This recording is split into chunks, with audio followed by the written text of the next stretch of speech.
მეტი ქართველი ლა ლიგაში. გიორგი მიქაუტაძის პრეზენტაცია ვილიარეალში. ვილიარეალმა მადრიდის ატლეტიკოსთან გასვლითი მატჩის წინ 4 ახალწევრის, მათ შორის ქართველი ფორვარდის პრეზენტაცია გამართა.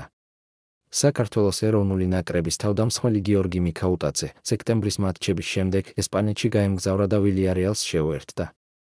24 წლის ფეხბურთელი, რომელიც ყვითელ წყალქვეშა ნავში მშობლიური ლიონიდან შეუერთდა, ახალ გუნდში დებიუტისთვის ემზადება.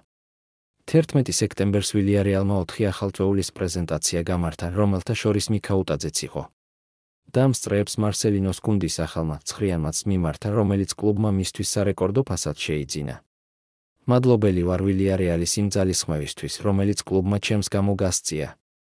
ვიცი, რომ ჩემი ტრანსფერი კლუბისთვის უძვირფასესი იყო და იმედი მაქვს, კარგი თამაშითა და გოლებით მოვახერხებ გუნდის წარმატებაში მნიშვნელოვანი წვლილის შეტანას.